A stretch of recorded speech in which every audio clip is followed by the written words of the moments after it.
আসসালামু আলাইকুম ওয়া রাহমাতুল্লাহি ওয়া বারাকাতুহু। আপনারা হল ভালো আছেন? সিলেটি বুঝেন? মাশাআল্লাহ। শুদ্ধ মাতে মাতে একটা সিলেটি মাতে আমরা রিহার্সাল দিলাম। আলহামদুলিল্লাহ, ইন্নাল হামদালিল্লাহ ওয়াস সালাতু ওয়াস সালামু আলা রাসূলিল্লাহ।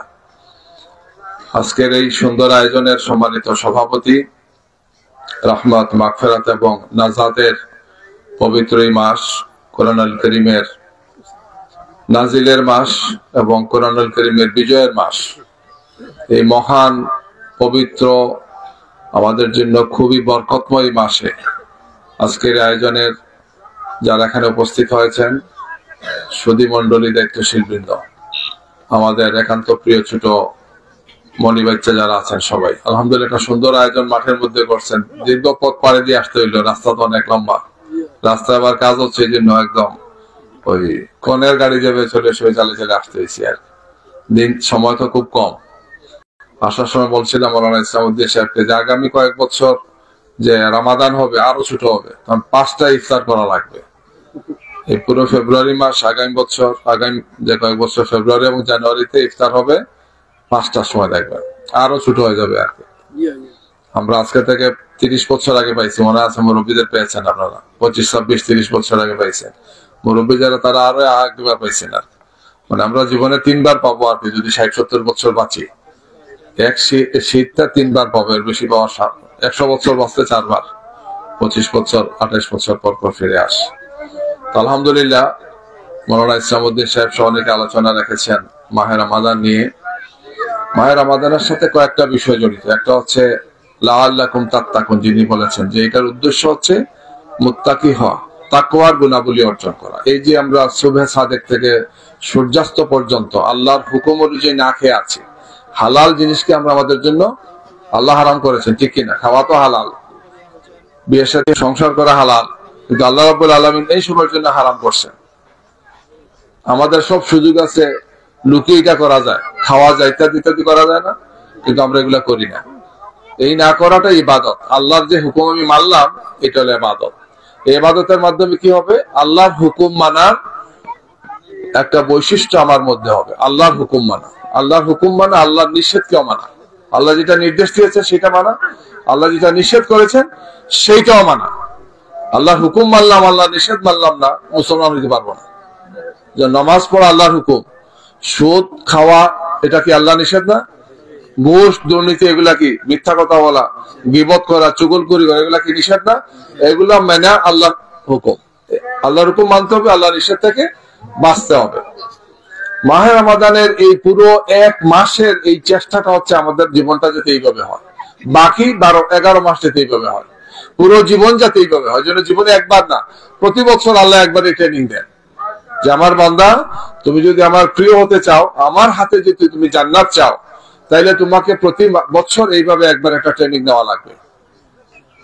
এটা একটা ট্রেনিং, এটা একটা প্রশিক্ষণ, এটা একটা তারবিয়া, যাতে আমরা আমাদেরকে নিজেকে করতে পারি শ্রেষ্ঠতম মানুষ, যাতে আমরা হতে পারি। প্রথম টার্গেটটা কি? রমাদানের তাকওয়া অর্জন করা। 2 নম্বর হচ্ছে এই মাসের গুরুত্বটা হচ্ছে কোরআনুল কারীম নাজিলের কারণে। আপনারা জানেন শাহরু রমাদান আল্লাযী উনজিলা ফীহিল কুরআন, আল্লাহ সুবহানাহু ওয়া তাআলা এই মাসে তার কোরআনুল কারীম নাজিল করেছে। আল্লাহু আকবার। কোরআন হচ্ছে সর্বশ্রেষ্ঠ কিতাব, সমস্ত কিতাবের মা। আরো যা কিতাব আল্লাহ যা পাঠিয়েছেন, তাওরাত, ইনজিল, জবুর সহ যত আসমানি কিতাব, এর সব শিক্ষা কোথায় আছে? কোরআনুল কারীমে আছে। কোরআন কার কাছে পাঠাইছে? মুহাম্মদুর রাসূলুল্লাহ সাল্লাল্লাহু আলাইহি ওয়াসাল্লাম। তিনি আবার সর্বশ্রেষ্ঠ রাসূল এবং সর্বশেষ রাসূল। তাহলে আমরা সর্বশ্রেষ্ঠ কিতাবের অনুসারী আর সর্বশ্রেষ্ঠ রাসূলের অনুসারী, মহাসৌভাগ্য আমাদের। আর কোন উম্মতের এই পরিচয় নাই। আল্লাহু আকবার। আর কোন উম্মত এই পরিচয় দিতে পারবে না আমরা মহাসৌভাগ্যবান। আল্লাহ এই মাসে এই কোরআন নাজিল করছেন, আর কোরআন নাজিলের কারণে আল্লাহ বলছেন এই মাসের এত মর্যাদা। কারণ কি? কোরআন এমন এক কিতাব, আল্লাহর এমন এক কালাম, কোরআন আল্লাহর এমন এক বিধান, যার কারণে সমস্ত দুনিয়া চেঞ্জ হয়ে গেছে। আল্লাহ রাব্বুল আলামিনের প্রিয় রাসূলের কাছে আল্লাহ কোরআন নাজিল করেছেন এই মাসে লাইলাতুল কদরের রাতে নাজিল করেছেন অধিকাংশ রাওয়াত অনুযায়ী। এবং তিনি কি করেছেন? এই কিতাব দিয়ে, কোরআন দিয়ে, এই ওয়াহি দিয়ে আল্লাহর এই নির্দেশ থেকে কি করেছেন?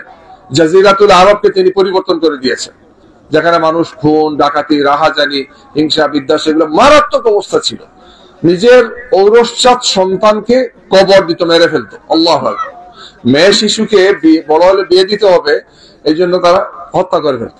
কোরআনে আল্লাহ এটা উল্লেখ করেছে এবং উল্লেখ করে বলছেন যে আল্লাহ যে মারছে তারা জিজ্ঞেস করবেন না, সেই শিশুটাকে জিজ্ঞেস করবেন যে কোন অপরাধে তোমাকে হত্যা করা হয়েছে। আল্লাহ, মানুষ কতটুকু জালেম হলে এটা করতে পারে। এই জালেম মানুষগুলো কি হয়েছে? দুনিয়ার সবচেয়ে ভালো মানুষ হয়ে গেছে। আল্লাহ, কোরআনের কারণে, কোরআনের শিক্ষার কারণ।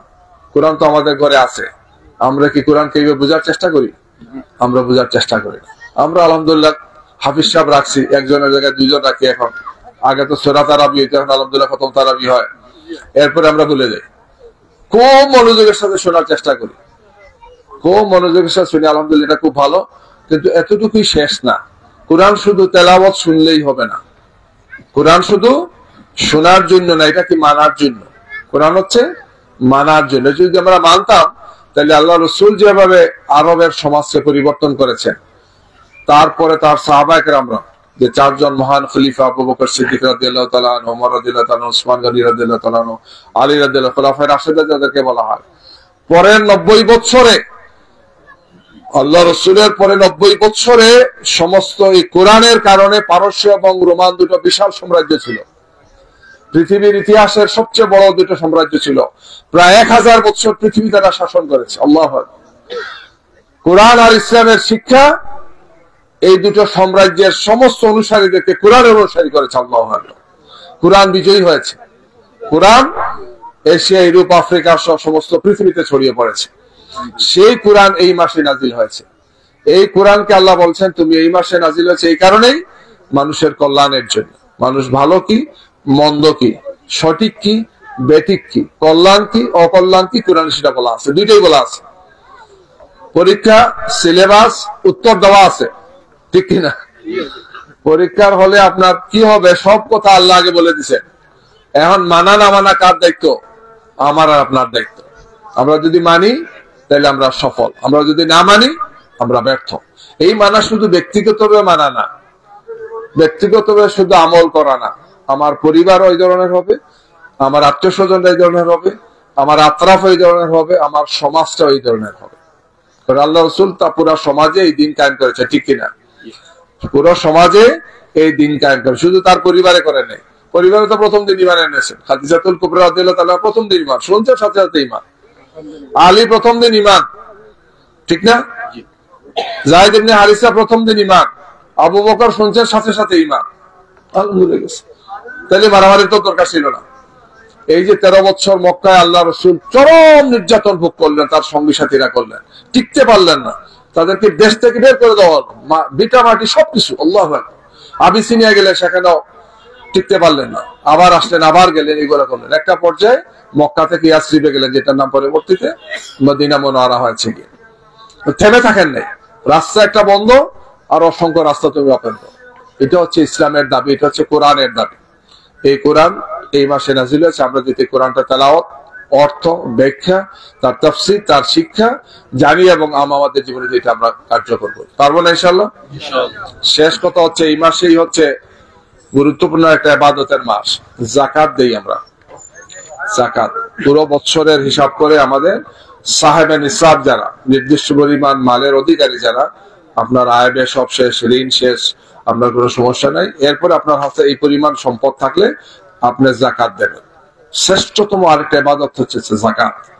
রোজা যেমন শ্রেষ্ঠতম ইবাদত, সালাত যেমন, নামাজ যেমন শ্রেষ্ঠ ইবাদত, যাকাতও হচ্ছে সেই মালি শ্রেষ্ঠ ইবাদত।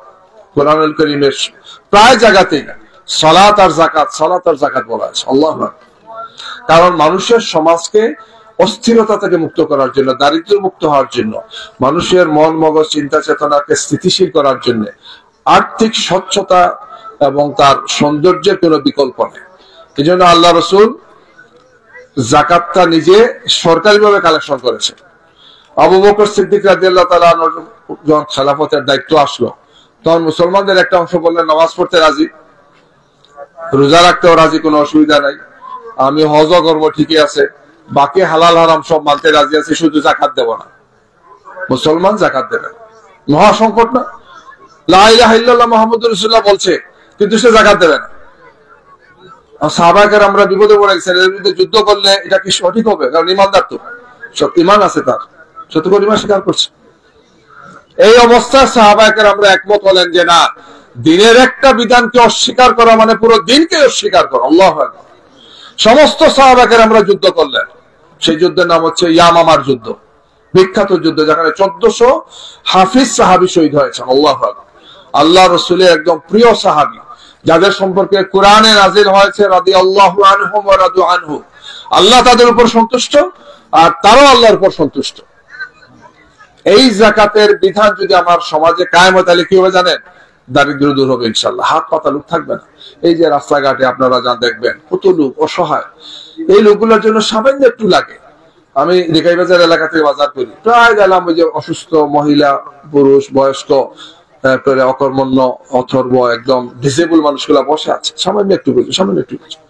একটা হিসাব করে দেখা গেছে যে বাংলাদেশের মানুষ যদি সঠিকভাবে যাকাত আদায় করে, তার পরিমাণ প্রায় 10,000 কোটি টাকা প্রতি বছর। আল্লাহু আকবার। এই টাকা দিয়ে আমাদের 5 থেকে 7 বছরে দারিদ্র্য দূর হয়ে যায়। বড় বড় সরকার লাগে না, এই সমস্ত দুর্নীতিবাজ বড় বড় ডাকাত সরকাররা লাগবে না, ভালো সরকার আসলে এগুলো করবে ইনশাআল্লাহ। গত 15 বছরে দেশের সম্পদ লুট হয়েছে, দেশের মানুষকে গরিব বানানো হয়েছে, মানুষের সম্মান ইজ্জতকে ধ্বংস করা হয়েছে, খুন ডাকাতি রাহাজানি ব্যাপকভাবে করা হয়েছে, দেশের সমস্ত সম্পদ লুটপাট করে নেওয়া হয়েছে। প্রতি বছর বাংলাদেশ থেকে হাজার হাজার কোটি টাকা লুটপাট করা হয়েছে। 28 লক্ষ কোটি টাকা বাংলাদেশ থেকে বাইরে চলে গেছে। চিন্তা করে দেখ, আমরা তাকওয়ার ভিত্তিতে একটা সমাজ যদি করতে পারি, মুত্তাকিদের সমাজ যদি আমরা করতে পারি, আমরা যদি এইভাবে হতে পারি, তাইলে ইনশাআল্লাহ ফেসিবাদ আর ফিরে আসবে না। ঠিক কিনা? ফেসিবাদ আর এক না এক তন্ত্রের হাত থেকে আমাদেরকে বাঁচতে হবে। আল্লাহর দেওয়া বিধানের ভিত্তিতে, তার রাসূলের তরিকা অনুযায়ী আমরা চলবো ইনশাআল্লাহ। ঠিক কিনা? মাহে রমাদান আমাদেরকে এই শিক্ষা দিচ্ছে। আসুন আল্লাহ রাব্বুল আলামিন যাতে আমাদেরকে এই শিক্ষা আমাদের জীবনে, আমাদের পরিবারের জীবনে, সমাজে যাতে আমরা কার্যকর করতে পারি, এই রমাদান থেকে আমরা এই সিদ্ধান্ত গ্রহণ করি। আল্লাহ সুবহানাহু ওয়া তাআলা আমাদেরকে, আমাদের পরিবারের সদস্যদেরকে, আমাদের যারা দুনিয়া থেকে বিদায় নিয়েছেন তাদেরকে যাতে রহমতের চাদর দিয়ে ঢেকে রাখেন, তার রহমতের ছায়া আমাদেরকে দুনিয়া এবং আখিরাতে আশ্রয় দান করেন। শয়তানের ওয়াসওয়াসা থেকে যাতে আমরা বাঁচি, আমাদের বাচ্চা কাচ্চাগুলো যাতে দিনের পথে থাকে, আমরা যাতে সবাই দিনের পথে থাকি।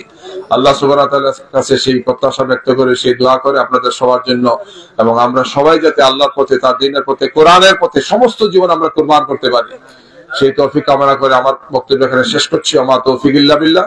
আসসালামু আলাইকুম ওয়া রাহমাতুল্লাহি ওয়া বারাকাতুহু।